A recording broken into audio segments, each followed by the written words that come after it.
The great ship, the Starlight Promise, moved quietly through the darkness.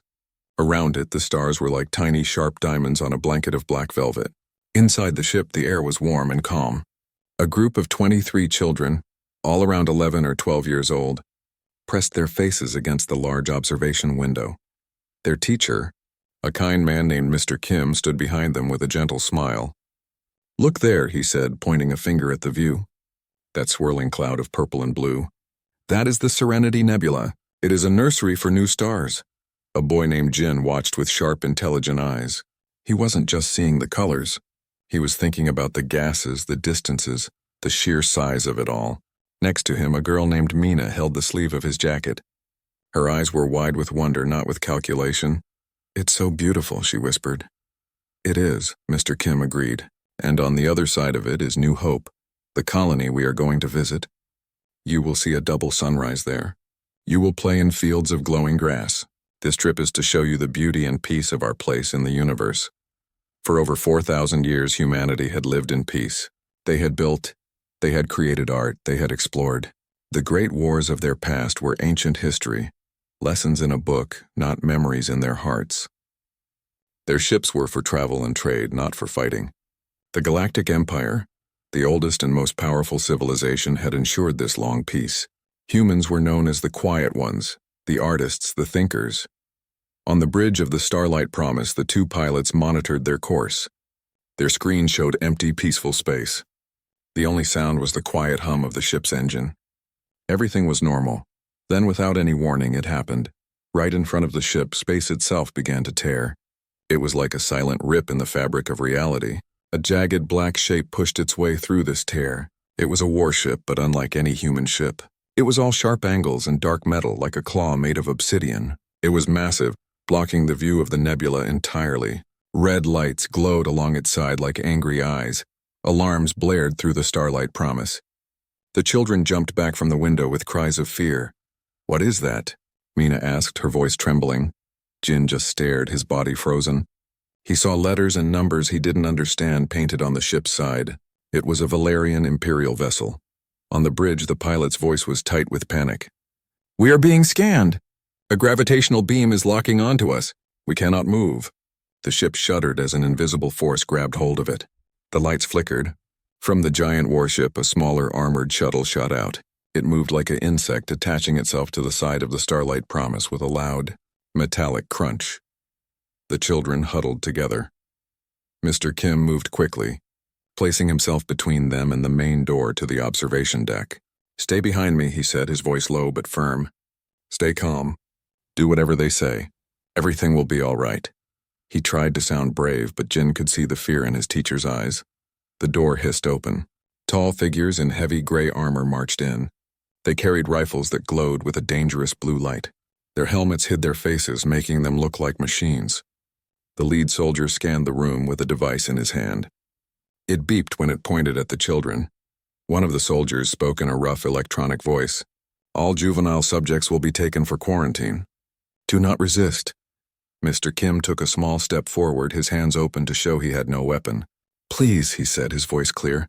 "I am their teacher. This is a civilian ship. There is no need for this. We are on a peaceful mission." The lead soldier ignored him. He gestured to the children. "Move now." The children didn't move. They were too scared. Mr. Kim stood his ground. "You have no right. Contact the Human Diplomatic Corps. We can clear this up." The soldier finally looked at Mr. Kim. He raised his plasma rifle.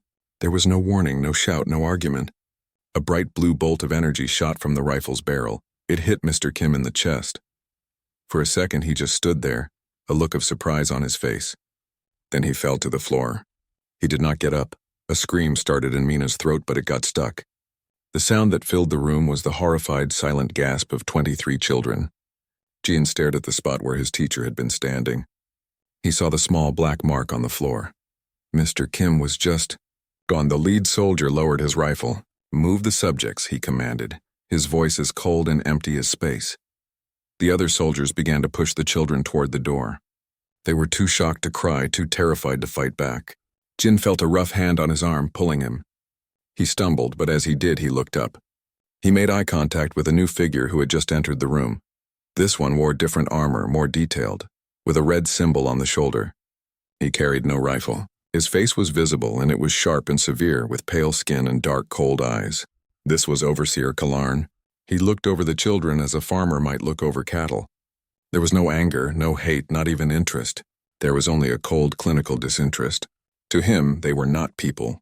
They were things, specimens. Jin held that cold gaze for a moment, memorizing the face of the man who had ordered his teacher's death. Then, he was shoved through the door. They were taken through the corridors of their own ship, past the scared faces of the crew who were being held at gunpoint. They were forced into the dark, cold shuttle, and then into the massive belly of the Valerian warship. The room they were put in was white, sterile, and cold. There were no windows. The door sealed behind them with a final heavy sound. The reality of what had happened began to sink in. Quiet sobs broke the silence. Mina sat on the cold floor, hugging her knees. Her shoulders shook. Jin sat down next to her. He didn't know what to say. He put a hand on her back. He killed Mr. Kim, Mina stammered, her voice thick with tears. I know, Jin said quietly. Why? What did we do? We didn't do anything, Jin replied. He looked around the bare, white room. They took us because they can. The ship gave a deep, powerful shudder. Jin could feel it in his bones. They were moving. The warship was jumping to warp speed, taking them away from their home, from their families, from everything they knew. Mina looked at him, her eyes full of a fear he had never seen before. What will they do to us, Jin? Jin didn't have an answer, but he knew he had to be strong. He had to be strong for her. He squeezed her shoulder. I don't know, he said, but we will be found. Our parents, our people, they will come for us. He said the words and he tried to believe them, but in the cold white silence of the cell, with the image of Mr. Kim's death burned into his mind, the words felt very, very small. Far away on Earth, a communication officer received a frantic, broken message from the Starlight Promise. It lasted only a few seconds. It spoke of a Valerian warship, a boarding party, and then silence. The news spread. From the quiet halls of the government to the peaceful homes of ordinary people, a single shocking fact was heard. The Galactic Empire, the keepers of the 4,000-year peace, had attacked a civilian ship. They had killed a teacher. They had stolen human children, and for the first time in 4,000 years, the peaceful silence of humanity was broken. It was not broken by cries of panic, but by a new, dangerous, and forgotten sound. It was the sound of a sleeping giant waking up. It was the sound of a single, unified, and terrifying thought spreading across an entire species. The news traveled across human space like a shockwave. It was a quiet, cold shock. There were no riots in the streets. There were no angry mobs. Instead, there was a deep and terrible silence. In homes, on space stations, on colony worlds, people stopped what they were doing. They looked at the faces of their own children, and they felt a cold fear settle in their hearts. The center of this storm was a room buried deep beneath the Himalayan mountains. This was the command center for humanity's unified defense fleet. For 4,000 years, it had been a quiet place. It monitored space weather and tracked asteroids. Its purpose was to protect humanity from the dangers of nature, not from other beings. Now the large holographic screen in the center of the room showed the last known image of the Starlight Promise. Next to it was the official identification photo of Mr. Kim, the teacher. He was smiling. General Park, the supreme commander of the fleet, stood before the screen. He was an older man with gray hair and a calm face, but his calmness was gone. His face was like stone. His hands were clasped tightly behind his back. Any change? He asked. His voice was low and rough. A young officer at a console shook her head. No, sir. The ship's transponder stopped broadcasting from that location. There has been no communication from the Valerian Empire. It is as if they vanished. General Park nodded slowly. He had spent his whole life studying war, but only as a history lesson. He never thought he would have to live it. His job was supposed to be about ceremony and disaster relief. Now he had to become a real general. A door hissed open. Ambassador Lee walked in. She was a dignified woman, always dressed in neat, formal clothes. She was the voice of humanity to the galaxy. She was the one who argued for peace, for understanding, for patience. Today her face was pale, but her eyes were sharp. "They have responded," she said, holding a data pad. "The Galactic Council has issued a statement." "Play it," General Park said. The image on the main screen changed. A Valerian official appeared. He was tall and thin with large dark eyes and gray skin. He looked regal and unconcerned. "To the human diplomatic corps," the Valerian began, his voice smooth. "The Imperial vessel, Light of Vigilance, intercepted the civilian ship Starlight Promise as part of a standard security sweep. Our scans detected a dangerous biological contaminant on board, a theoretical pathogen. To protect the wider galactic community, we were forced to enact an emergency quarantine protocol." A wave of disbelief went through the command center. General Park's jaw tightened. "The children and crew are safe," the Valerian continued. "They are being cared for in a secure medical facility. They will be returned to you after the decontamination process is complete. We regret any distress this necessary action has caused. The Empire's primary duty is to maintain the safety of the 4,000-year peace. We trust you will understand." The screen went dark. The silence in the room was heavy. Then General Park spoke. "A pathogen." He said the word like it was poison. "They murdered a teacher in front of children because of a theoretical pathogen." "It is a lie," Ambassador Lee said, her voice cold. "A transparent one. They are testing us. They see our peace as weakness. We have the internal ship logs from the Starlight Promise," the young officer said. "We have the video from the observation deck. We have proof of the violent boarding, proof of the murder. Then we will show them proof," Ambassador Lee said. She straightened her jacket. "I will address the full Galactic Council. They will hear our voice." 2 days later, Ambassador Lee stood in the great circular chamber of the Galactic Council. Representatives from hundreds of species were there watching her. On the largest screen, the face of the Valerian ambassador looked down at her. He looked bored. "Members of the Council," Lee began, her voice clear and strong. 4,000 years we have lived in peace under the laws of this body. 4,000 years we have trusted in the protection of the Empire. That trust has been broken." She played the recording. The room watched as the Valerian soldiers stormed the observation deck. They heard Mr. Kim's calm voice. "Please, I am their teacher." They saw the bright blue flash of the plasma rifle. They saw him fall. A murmur went through the chamber. Then Lee showed the faces of the children. Jin, Mina, all 23 of them, their school photos smiling out at the council. "These are the carriers of your so-called pathogen," Lee said, her voice rising. "These children. We demand their immediate and unconditional return. We demand an apology, and we demand that those responsible for this act of piracy and murder be handed over for justice." The Valerian ambassador waited for her to finish. He did not look at the images. He did not react to the video. "Ambassador Lee," he said, his tone dismissive, "you are understandably emotional. The loss of your teacher is regrettable." But the soldier felt threatened. "Your people are not used to the strict procedures of Imperial security." Lee stared at him, her eyes wide with disbelief. "As for the children," he continued, "they are perfectly safe. The Empire's scientific research into xenobiological threats is vital to the safety of all. The needs of the many outweigh the concerns of a minor species. To question this is to question the very foundation of our lasting peace." He leaned forward slightly. "Do not let your primitive emotional impulses lead you to a dangerous path. Any aggressive action on your part will be seen as a declaration of war. And you know well the overwhelming force with which the Empire would respond. Do not throw away 4,000 years of peace for a simple misunderstanding." The transmission from the council ended. Ambassador Lee stood alone in the quiet room. Her hands were trembling, but not from fear.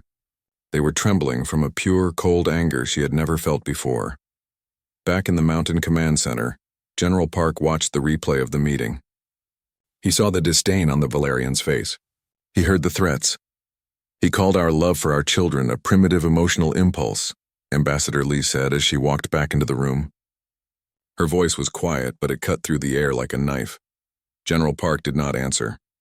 He was looking at a different screen. A red light was flashing. It was a private, encrypted channel. A channel so secret only 3 people in the galaxy knew it existed. It was used only in the gravest emergencies. He entered a long code. A single line of text appeared on the screen. Source Nightingale. Data packet received. General Park opened the packet. There were no words at first, just schematics. Plans for a massive space station labeled Imperial Research Facility Z-17. Then personnel files. Scientists specializing in neurophysics and psionic potential. Finally, a project name appeared, stamped across the documents in bold Valerian text. Project Ascendancy. Below the title was a description. Objective: to isolate and weaponize latent psionic abilities in juvenile subject species. Stage 1. Human subjects acquired. The final file was a short video clip taken from a hidden camera. It showed a white room. Children in simple gray clothes were sitting at tables. On their heads were strange devices with glowing wires. Their faces were blank, their eyes tired. The camera focused on two children for a moment. It was Jin and Mina. Jin was staring at a metal cup on the table in front of him. His brow was furrowed in concentration. The cup trembled, then slid a few centimeters across the smooth surface before he slumped back, exhausted. A Valerian scientist in a white coat made a note on a data pad. They weren't just studying a fake sickness. They weren't just holding the children. They were experimenting on them. They were trying to turn them into weapons. General Park turned away from the screen. He looked at Ambassador Lee. He did not need to speak. The horror on his face said everything. Lee walked to the main console. She opened a channel to every human world, every ship, every colony. Her face, usually so calm and diplomatic, was now a mask of cold fury. People of humanity, she said. The Galactic Empire has spoken. They have shown us their truth. They have our children. They are not protecting them. They are not healing them. They are hurting them. They are using them for their own cruel science. She took a deep breath. They have told us that our love is a weakness. They have told us that our peace is a chain. They believe we have forgotten who we are. She looked directly into the camera, her eyes blazing. They are about to remember. The silence was over. Ambassador Lee's words did not just travel through space. They landed on every human world like a seed, and that seed grew into something that had been sleeping for 4,000 years. It was not panic. It was not fear. It was a cold, focused, and terrifying rage. On Earth, in the great shipyards around Mars, and in the asteroid belts, a change began. The quiet, peaceful factories that built trading ships and science vessels fell silent. Then new lights turned on. Bigger, brighter lights. The sound that came next was not the gentle hum of construction. It was the roar of forges, the scream of metal being cut and shaped for a new purpose. General Park stood in a different command room now. This one was on a military station orbiting Pluto. The screen showed the blueprints of ships that had never been built. They were called Vengeance-class destroyers. They were not beautiful. They were sleek, gray, and sharp. They looked like knives made to cut through the dark. A young engineer, her face smudged with grease, looked at the general. The designs, sir. They were in the archive. The old war archive. We have updated them with new engines. New materials. How long? General Park asked. His voice was quiet. To build one? Normally years, but everyone is working. The factories on Luna are working.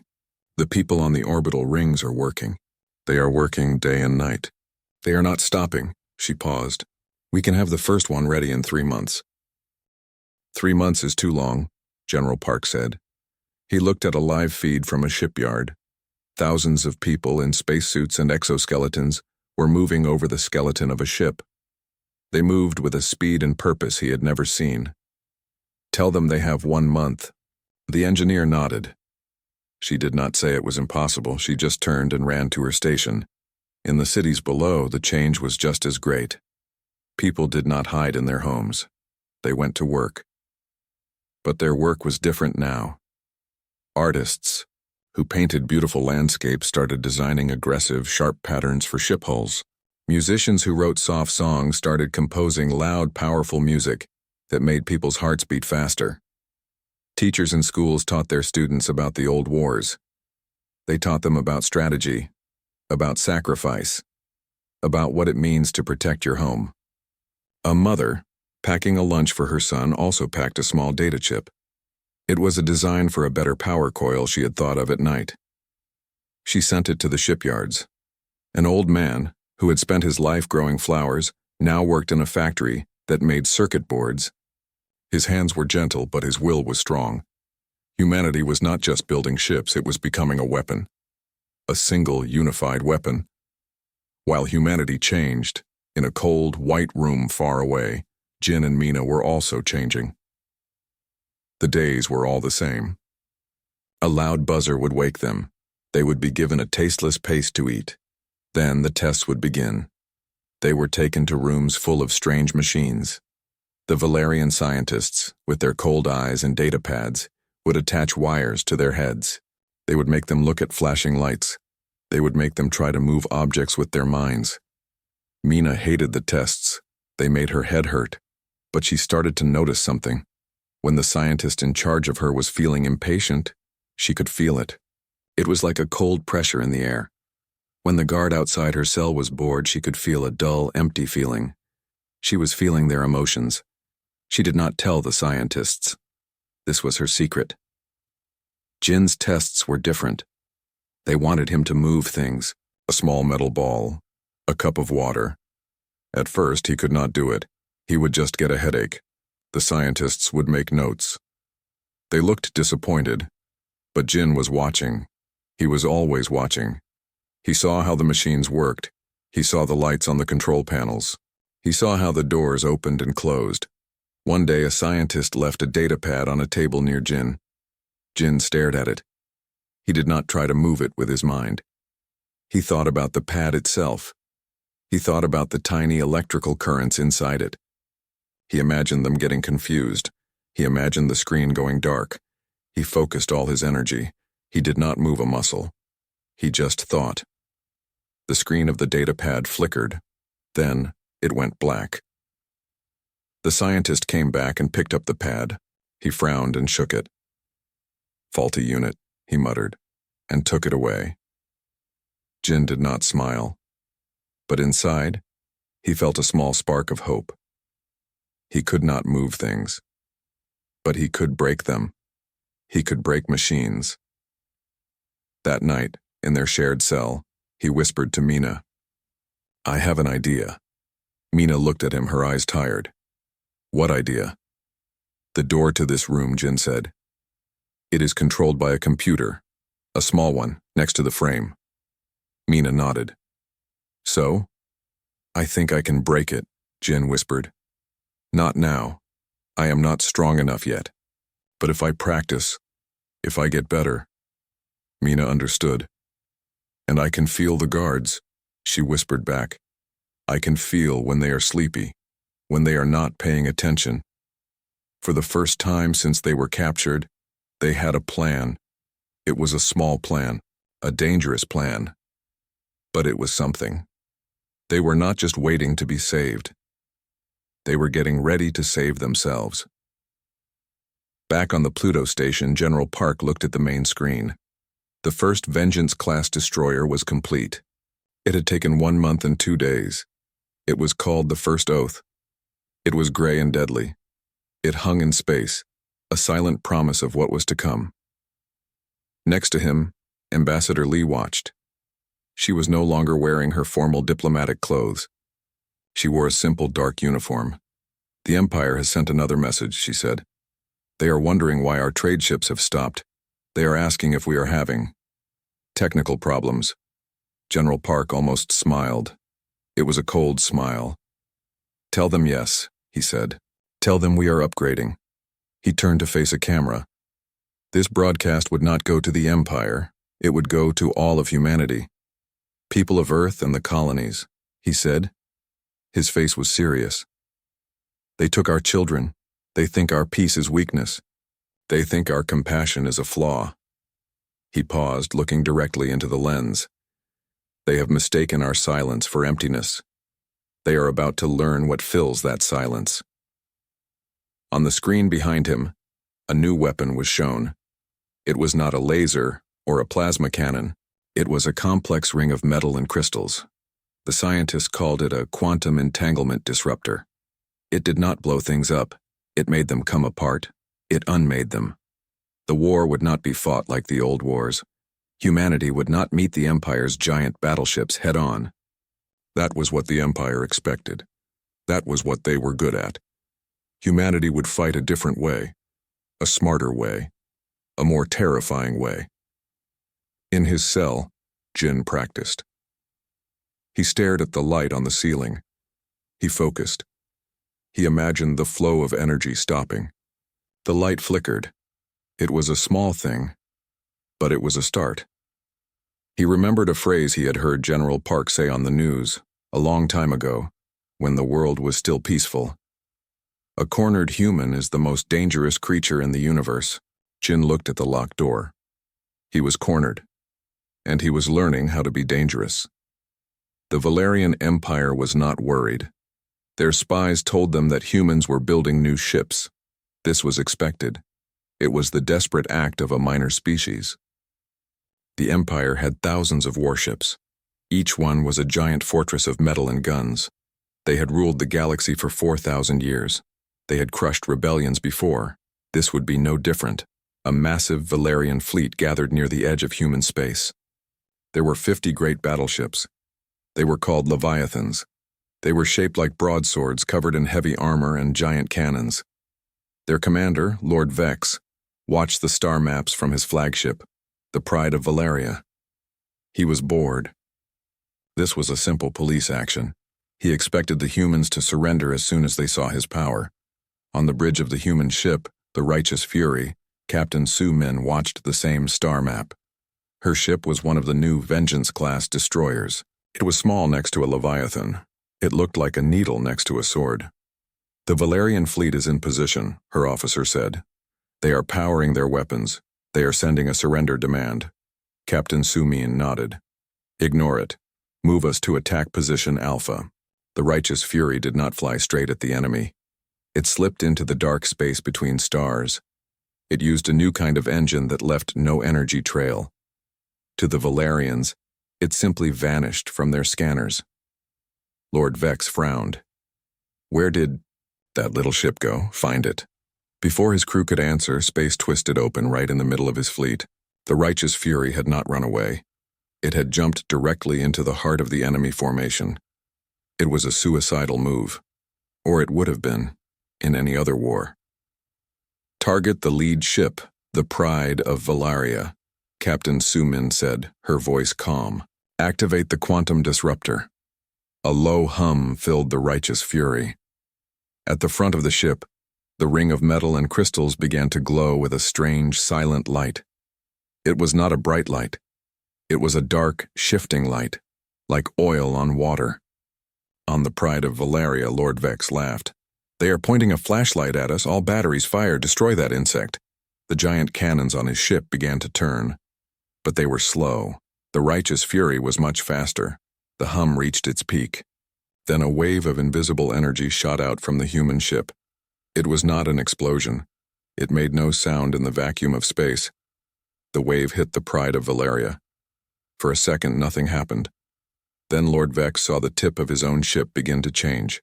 The solid metal did not melt or break. It simply came apart. It turned into a cloud of shimmering dust. The effect spread fast, like a ripple moving through the ship. The armor, the guns, the decks, the crew, everything it touched dissolved into its basic atoms. There was no fire, no scream, just a silent, terrifying unraveling. In less than 10 seconds, the great flagship Pride of Valeria was gone. Only an expanding cloud of fine metallic dust remained where it had been. The rest of the Valerian fleet was frozen in shock. They could not understand what they had seen. Captain Su Min did not wait for them to understand. "Next target. The ship to our port side. Fire." Another silent wave. Another Valerian battleship turned into dust. Panic broke out on the Valerian channels. "What is that weapon?" "We cannot hit it. It's too fast." "Our shields do nothing." The Righteous Fury moved like a ghost. It fired again and again. It did not destroy 5 ships. It erased them. The Valerian fleet, which had come to crush humanity, was now trying to run away. They were not prepared for an enemy that could unmake them. This was the first battle. It was over in minutes. All across the Empire, the news spread. The humans were not fighting a war. They were performing an execution. Their small, fast ships did not attack military bases. They attacked shipyards. They found the Empire's hidden supply depots and erased them. They used gravity projectors to nudge asteroids into the paths of important space lanes. blocking them. They did not conquer worlds. They made it impossible for the Empire to function. The Empire's great strength, its massive fleet, was useless. It was like trying to smash a fly with a giant hammer. The fly was too fast and the hammer was too slow. While the stars screamed with this new kind of war, a different kind of battle was happening inside the research facility. Jin knew the time was now. The station was in chaos. Alarms blared constantly. The guards looked nervous. The scientists argued in hushed, scared voices. The Empire was losing. Mina confirmed it. She could feel the fear in the air. It was thick and sour. "Tonight," Jin whispered to Mina as they were led back to their cell. "When the guard changes. They are the most tired then." Mina nodded, her face pale but determined. That night Jin sat on the floor of his cell, facing the door. He closed his eyes. He could feel the machine next to the door. He could feel the tiny electrical paths that held the lock closed. In his mind, he pictured them. He pictured a surge of power. A wrong command. A break in the flow. He focused all his will. He thought of Mr. Kim. He thought of his parents. He thought of home. The energy built inside him. His head began to pound. A trickle of blood came from his nose. He ignored it. There was a sharp pop from the door. A small wisp of smoke rose from the control panel. The light on the panel turned from green to red. With a heavy clunk, the magnetic lock disengaged. The door was open. Jin stood up, swaying from the effort. He pushed the door. It slid open. Mina was already waiting in the hallway, her eyes wide. "I felt you. It was like a storm in your head," she whispered. "Which way?" Jin asked. Mina closed her eyes. She reached out with her feelings. She felt the fear of the other children. She felt the tired boredom of a guard 2 levels up. She felt the frantic worry of a scientist in the control room. "This way," she said, pointing down the hall. "The other children are close. They moved like shadows." Jin used his new skill to short-circuit the cameras they passed. The screens in the security room would flicker and go dark for a few seconds. The guards there just cursed the old, faulty equipment. They found the room where the other 21 children were held. Jin focused again and the door lock broke. The children spilled out, scared but hopeful. Jin and Mina led them through the sterile white halls. "They will be looking for us soon," Mina said. "We need a way to call for help." Jin remembered the schematics he had seen on a scientist's datapad. "The communications array," he said. "It is on the level above us. If we can get there, we can send a signal." They found a service ladder and climbed. Mina guided them, avoiding the patrols she could feel coming. They reached a large room filled with blinking consoles and giant screens. This was the station's communication hub. A single Valerian technician was there. He was young and looked scared of the alarms. He turned and saw the children. His eyes went wide. He reached for an alarm button. Jin looked at the main console. He did not try to break it. He poured all his energy into it. He thought one single clear thought. "Send." Every light on the console flashed bright red. A loud, piercing tone filled the room. The main screen lit up with Valerian text, scrolling too fast to read. The technician stared at his panel in horror. "A general distress beacon. You've sent a general distress beacon on all frequencies. The whole galaxy will hear this." Jin slumped to the floor, completely drained. He looked at the screen and managed a weak smile. That was exactly what he wanted. He had just told the universe they were here. Now they just had to wait and see if anyone was listening. The war lasted for 6 weeks. It was not a war of great battles. It was a quiet, systematic dismantling. Human ships, swift and silent, appeared where the Empire was weakest. They did not destroy worlds. They erased shipyards. They unmade fuel depots. They used clever tricks with gravity to pull asteroids into important space lanes, blocking them completely. The mighty Valerian Empire, which had ruled for 4,000 years, was brought to its knees. Its great battleships floated uselessly, with no place to refuel and no way to get to the fight. Its economy stopped. Its people grew scared. They had never known fear before. Now they knew it well. The final blow was not a military one. It was a simple message. A single human ship, the Unbroken Will, appeared in orbit around the Valerian homeworld. It did not fire its weapons. It simply sent a broadcast to the planetary leaders. "The next asteroid we move will be aimed at your sun," the message said. "It will not hit it. It will swing past it, close enough to pull solar flares toward your world. Your planet will be cooked. You have 6 hours to surrender. There was no anger in the message. It was a simple statement of fact. The Valerians knew it was not a bluff. The Empress of Valeria, a very old and proud woman, had no choice. She sent a message to General Park. She begged for peace. The war was over. Now General Park and Ambassador Lee stood in the throne room of the Valerian Empress. The room was made of shining black stone and gold. It was designed to make visitors feel small. Today it felt empty and sad. The Empress sat on her tall throne. She looked tired and old. Her advisors stood around her, their heads bowed. "You have won," the Empress said, her voice rough. "State your terms." General Park did not look at the terms on his datapad. He looked directly at the Empress. "This is not a negotiation. You will listen. You will return every human child, alive and unharmed, to the coordinates we provide. You will do this within 6 hours. You will dismantle every warship you have. You will submit to human oversight of your government. These are not terms. This is your surrender." The Empress stared at him, her pride broken. "You would treat us like criminals?" Ambassador Lee took a step forward. Her voice was cold and clear. "You are criminals. You stole children. You experimented on them. You murdered a teacher who was protecting them. You are lucky we are only asking for your surrender." Just then, a young officer next to General Park looked at a small screen in his hand. His eyes went wide.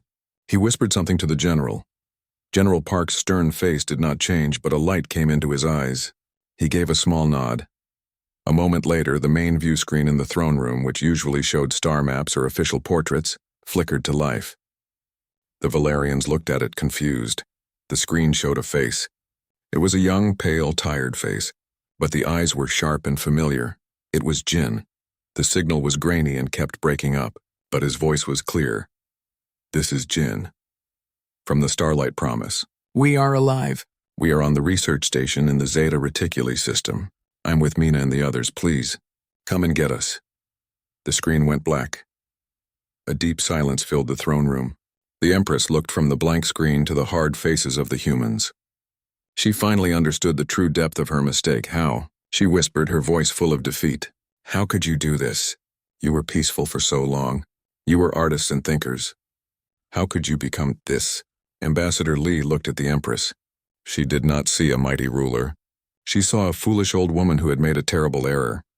"You broke a 4,000-year peace," Lee said, her words slow and precise. "You thought we had forgotten how to fight. You were wrong." She paused, letting the silence grow heavy. "We simply remembered what is worth fighting for. We remembered that the fiercest war is the one you wage for your children." She took one last step forward, her gaze locking with the Empress's. "Do not make us remind you again." Across the galaxy, a small human dropship named the Homecoming flew toward the research station. It was flanked by 2 Vengeance-class destroyers. The station looked dead. No lights moved to stop them. The dropship docked with the station. The hatch opened. Soldiers in human uniforms carrying simple rifles moved inside. They met no resistance. The few Valerians left on the station simply put their hands in the air. The soldiers found the children in the communication room. They were huddled together, scared but safe. Jin was standing in front of the group, protecting them. He was very tired, but he was still standing. When he saw the human soldiers with the Earth flag on their shoulders, his brave posture broke. He slumped against the wall in relief. A soldier knelt down in front of him. "Jin?" she asked gently. He nodded, unable to speak. "Your parents are waiting for you," the soldier said. "We are here to take you home." One by one, the children were led onto the dropship. Mina helped a younger girl who was crying. They sat on the soft seats and were given warm blankets and sweet drinks. Jin was the last to board. He stood at the hatch and looked back at the cold white hallway of the station. He remembered the fear. He remembered Mr. Kim. Then he turned his back on it and walked into the ship. The hatch closed. The dropship undocked and flew away from the station. The 2 destroyers turned and followed it, guarding it on the long journey home. Inside, Jin looked out a small window. The stars looked different now. They did not look like diamonds. They looked like home. He felt a hand on his shoulder. It was Mina. She smiled at him, a real smile for the first time in a long time. The war was over. It had been short and brutal. The peace that would follow would be long, and it would be guarded by a humanity that had remembered its own strength. The galaxy had learned a new lesson, a lesson taught in fire and loss. It was a simple lesson. Do not touch the children of Earth.